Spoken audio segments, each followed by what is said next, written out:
आज है चौथा नवरात्र जो कि माता कुष्मांडी का है और आप सभी को मेरे पूरे परिवार की तरफ से माता कुष्मांडी के चौथे नवरात्रे की हार्दिक शुभकामनाएं। और आप सभी को हम बता दें कि आज के दिन हम किस तरीके से विधि पूर्वक पूजा करें। तो आइए करते हैं अपनी विधि पूजा। और आज के ब्लॉग में मैं आप सभी के साथ शेयर करूंगी कि हम इन 9 दिनों के उपवास में हम क्या फलहार आदि लें जिससे हमारा व्रत परिपूर्ण हो और अखंडित ना हो। आइए करते हैं अपने इस ब्लॉग की शुरुआत। नमस्कार दोस्तों, राधे राधे। कैसे हो आप सभी?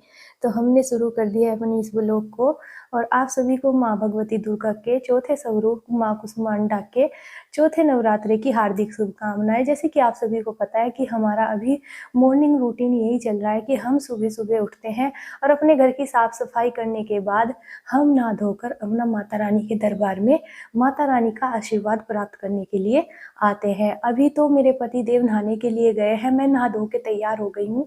जब वो आ जाएंगे जब भी हम अपने माता रानी के दरबार की साफ सफाई करेंगे। और मैं आपको एक बार टाइम दिखा देती हूँ।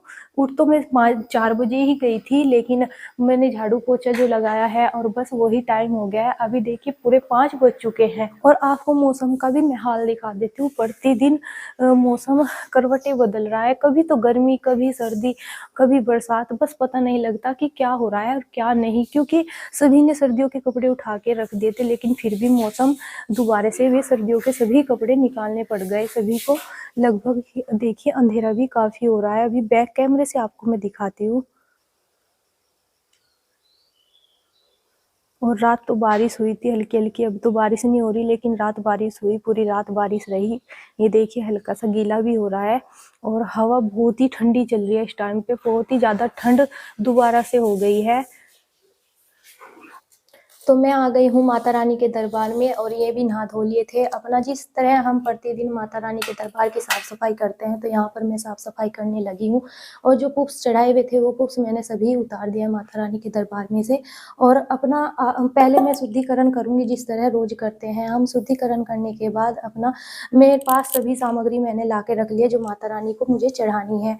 यहाँ पर सभी सामग्री मैंने ला के रख लिया, क्योंकि बोला यह जाता है कि एक बार आसन पर बैठने के बाद माता रानी के दरबार में से हमें उठना नहीं चाहिए, इससे हमारी पूजा अखंडित होती है। तो इसलिए मैंने पहले से ही यहाँ सभी सामग्री लाकर रख ली थी। तो अभी मैं सबसे पहले गंगा जल ले लेती हूँ और गंगा जल लेने के बाद मैं माता रानी के दरबार की कर देती हूँ शुद्धिकरण और अपने ऊपर को भी हल्का सा गंगा जल के द्वारा छिड़काव कर लेती हूँ।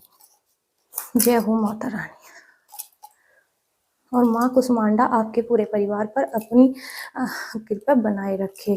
और आप सभी को सबसे पहले सभी को माँ कुष्मांडा के चौथे नवरात्रे की हार्दिक शुभकामनाएं। माँ कुष्मांडा आपके पूरे परिवार में अपनी असीम कृपा बनाए रखे। और यहाँ पर देखिए मेरी सभी सामग्री रखी हुई है। आज मैं आपको इस ब्लॉग में ये बताऊंगी कि हमको क्या माता रानी को प्रसन्न करने के लिए या क्या प्रिय भोग माता रानी का है, वो क्या चढ़ाना चाहिए और क्या नहीं। ये सभी सामग्री मैंने यहाँ पे लाकर रख ली है। यहाँ पे मैंने देखिए माता रानी को और श्री गणेश भगवान को चढ़ाने के लिए पुष्प लिए हैं। माता रानी का वैसे तो लाल रंग प्रिय होता है माता रानी को, लेकिन 9 स्वरूप होते हैं माता दुर्गा के, तो 9 स्वरूपों की हमें अलग अलग तरीके से पूजा करनी चाहिए। और क्या क्या पुष्प हमें लेने चाहिए वो ही आप सभी को मैं बता दूं। तो माता रानी को देखिए प्रिय पुष्प लाल पसंद होते हैं और यहाँ पर मुझे गुलाब के पुष्प मेरे पास थे, तो मैंने गुलाब के पुष्प माता रानी को चढ़ा दिए हैं। यहाँ पर लिया है पेठा और आज के दिन माँ कुष्मांडा को पेठा ही प्रसाद के भोग में हम चढ़ाते हैं। अगर आपके पास इलायची या सौंफ हो तो आप इलायची और सौंफ का भी भोग लगा सकते हो। यहाँ पर देखिए मैंने दोनों चीजें यहाँ पर ले ली है। और माना यह जाता है कि जब पृथ्वी पर चारों तरफ अंधकार था तो माँ कुष्मांडा की एक भव्य मुस्कान के कारण पृथ्वी की ब्रह्मांड की यानी कि रचना हुई थी। ये माना जाता है, शास्त्रों में यही लिखाया गया है। और इस माँ कुष्मांडा को प्रसन्न करने के लिए हमें क्या क्या चढ़ाना चाहिए, माता का क्या प्रिय रंग होता है, तो माता का रंग हरा। माता को हरा रंग बहुत ही प्रिय होता है, जो कि आज मैंने पहरा भी है।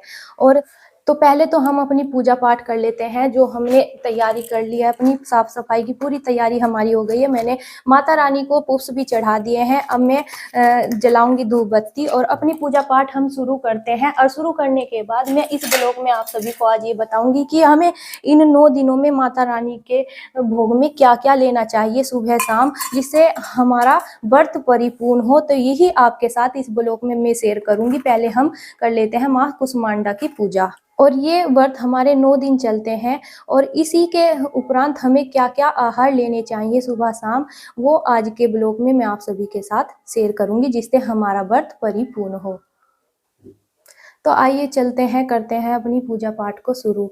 जय हो माँ कुष्मांडा। ये कुष्मांडा माता मेरे परिवार में अपने भक्तों के हर सब दुख हर लो और अपने परिवार सभी के परिवार में अपनी असीम कृपा बनाए रखो। ये माँ कुष्मांडा हंसी मुस्कान के कारण ही इस उज्जवल देह से हम प्रार्थना करते हैं। और भगवती दुर्गा के आज चौथे स्वरूप की पूजा हम कर रहे हैं। और हमें माँ के अलग अलग अवतारों की अर्चना करने से हमें ये पता लगता है कि हमारे पे माता दुर्गा ने किस तरह अपनी असीम कृपा अलग अलग रूपों में दिखाई है या बताई है, जिससे हमें उनकी पूजा अर्चना करने को मिले। तो यही हमें बताया गया है।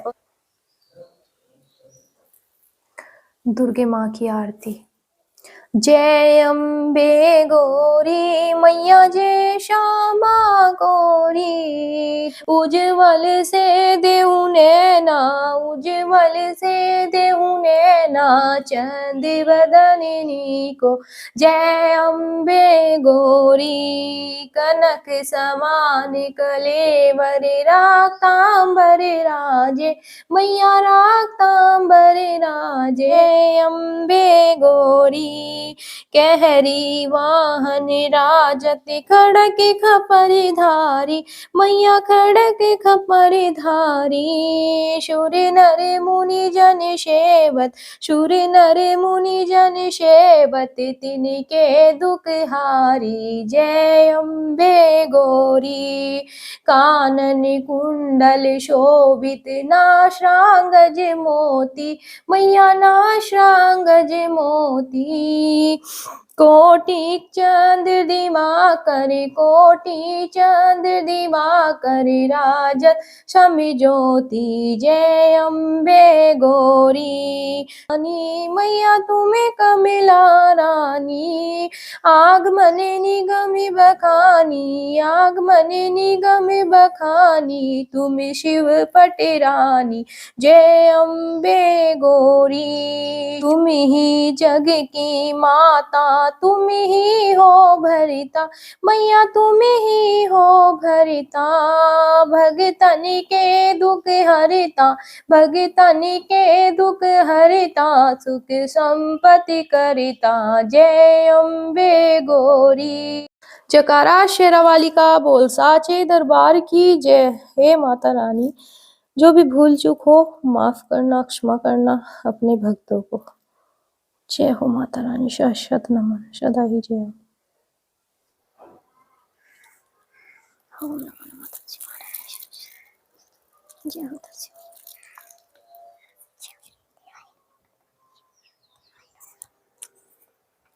तो मेरी पूजा पूर्ण हो चुकी है। मैंने तुलसी माता को भी जल और धूप बत्ती दिखा दी है, या माता रानी को की पूजा कर लिया, और सूर्य देवता को भी जल दे दिया है। आज मौसम खराब हो रहा है तो सूर्य देवता दिखाई नहीं दे रहे। तो मैं माता रानी के दरबार में आ गई हूँ, और माता रानी को जो माता रानी कुष्मांडा का प्रिय भोग है, वो मैं माता रानी का ध्यान रखते हुए माता रानी को अर्पण कर देती हूँ। जय हो माँ कुष्मांडा।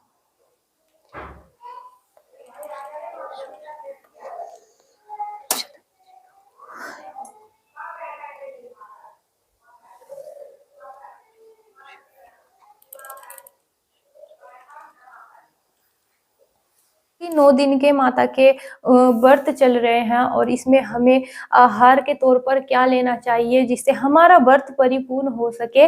तो मैं आपको बता दूं, देखिए यहाँ पर माता रानी के दरबार में मैंने फल रखे हुए हैं। आप सुबह शाम फल भी ले सकते हो, फल का भी इस्तेमाल कर सकते हो व्रत में दूध के साथ। अगर आपको दूध पसंद नहीं है तो आप चाय बनाकर चाय का भी सेवन कर सकते हो। तो बार-बार हमें नहीं खाना चाहिए, इससे हमारा व्रत अखंडित हो जाता है, व्रत नहीं लगता। तो सुबह-शाम हम ले सकते हैं और जिसकी इच्छा हो ना भी लो, जिसे ऐसे ही रह सकता है बिना जल के भी, जिसे हम बोलते हैं निर्जलिया व्रत, तो माता को प्रसन्न करने के लिए आप वो भी रख सकते हो। क्षमता मतलब कि ऐसी नहीं है कि हम व्रत रख सकते हैं, पूरा निर्जलीय व्रत रख सकते हैं कुछ खाए बिना। तो आप देखिए पेठा भी आता है मिठाई में, जिसे हम बिल्कुल शुद्ध या पेवर मानते हैं कि ये पेठा है, और हम इसका भी सेवन कर सकते हैं, फल का सेवन हम कर सकते हैं, बार-बार हमें नहीं खाना चाहिए। अगर आपका मन नमक का है तो आप संध्या नमक खा सकते हैं, वो भी शाम के टाइम, वो सुबह को हम उसका सेवन ना करें। तो यही हम अपनी प्रक्रिया जारी रख सकते हैं 9 दिनों में। माता रानी प्रसन्न भी होगी अपने भक्तों से और हमारा व्रत परिपूर्ण भी होगा। सभी को बता दूं कि हम इन 9 दिनों में क्या फलहार और क्या शाम के टाइम में खाते हैं, नमक का मतलब कि सेवन करते हैं, वो आपको इस व्लॉग में मैं आगे शेयर करने वाली हूँ। और हम सुबह के टाइम फल खाते हैं, दोपहर में हम कुछ नहीं लेते और शाम को हम कुटू की पूरी बनवा लेते हैं या फिर वो क्या बोलते हैं सूखे आलू, उसका हम सेवन करते हैं। हम बस यही खाते हैं, हम यही 2 चीजों का सेवन करते हैं, सुबह को फल और शाम को हम सेंधे नमक के आलू या कुटू की पूरी ये लेते हैं। और देखिए आज के ब्लॉग में मैंने आप सभी के साथ यही शेयर किया है कि हम, और वही चीज हम आपको आगे दिखा रहे हैं। और आप तो शाम की पूजा का टाइम हो गया है, अब मैं पूजा करने के लिए बैठूंगी। और उससे पहले मैं आपको दिखा दूं कि जो मैं भोग के लिए प्रसाद हम लगाते हैं शाम के टाइम, जो भोग में लगाते हैं, वो हम किस चीज का प्रसाद माता रानी को अर्पण करते हैं। तो आइए मैं दिखाती हूँ आपको। तो मैं आ गई हूँ रसोई में, मम्मी बना रही है कुट्टू के आटे की पूरियां। और यहाँ पर देखिए माता रानी को इस टाइम में पूरियों का आलू के साथ और दही इनका भोग लगाती हूँ। यहाँ पर मैंने सांधे नमक के आलू बनाए हुए हैं, ये मैंने दही का रायता बनाया हुआ है, और ये कुट्टू की पूरियां मम्मी गर्मा गर्म उतार रही है। और यहाँ पर पति देव आ गए थे कंपनी से, तो अभी हम शाम के टाइम में पूजा करेंगे बैठ कर इकट्ठा में। और चलती हूँ माता रानी के दरबार में। तो हम आ गए हैं माता रानी के दरबार में। यहाँ पर देखिए मैंने थाली में अपना जो मुझे पूजन करना है या भोग लगाना है माता रानी को, वो सभी चीजें यहाँ पर ले ली है। पानी ले लिया है, दही आलू ले लिए हैं और कुटू की पूरी ले ली है। अब मैं करती हूँ दुर्गा चालीसा से माता की पूजा। और यहाँ पर ये भी बैठे हैं दोनों बापूत, यहाँ पर देखिए ये भी बैठे हुए हैं। मैंने पूजा अभी तक इसलिए नहीं की थी क्योंकि मैंने सोचा कि साथ बैठकर ही हम सब पूजा कर लेंगे। और आइए प्रारंभ करते हैं अपनी इस पूजा को। ये हल्का फुल्का सा खाना हमें शाम को लेना होता है क्योंकि पूरा दिन बड़ा दिन होता है और बड़े दिन में देखिए काम भी बहुत होता है, तो इसलिए हमें हल्का फुल्का सा खाना ले लेना चाहिए। वैसे इच्छा हो तो आप फल के साथ भी व्रत अपना सब पूर्ण कर सकते हैं। और इच्छा किसी की कुटू के आटे की कर रही है रोटी खाने की, तो आप कुटू की रोटी या पकौड़ी बनाकर भी शाम को भोजन के तौर पर ग्रहण कर सकते हो। तो दोस्तों माता रानी के दरबार में बैठ के मुझे आज छोटे से अपने बचपन की याद आ गई है। वो आपको एक गाना में गा के बताता हूँ। एक छोटी सी पंक्ति है माता के भजन में। तो मेरा नाक पड़ रहा, वैसे तो नाक जुकाम लग रहा बहुत ज्यादा, फिर भी मैं आपको ये गाना सुनाता हूँ। तो ये गाना है, मेरे हाथों में दाने अनार के, मेरी मैया के 9 दिन बहार के, ओ मेरी मैया के 9 दिन बहार के, मुझे हलवाई के जाना होगा, हलवाई तेरा बिगड़ क्या जाएगा, मेरी मैया का भोग लग जाएगा, ओ मेरे हाथों में दाने अनार के, मेरी मैया के 9 दिन बहार के। तो यही पंक्ति मेरे याद थी छोटी सी बचपन की, क्योंकि हम माता रानी के जब जगाने के लिए जाते थे आस पड़ोस में, तो यही गाना हम वहां पर गाते थे। तो इसी के साथ में आज का ब्लॉग को हम यहीं पे समाप्त कर रहे हैं।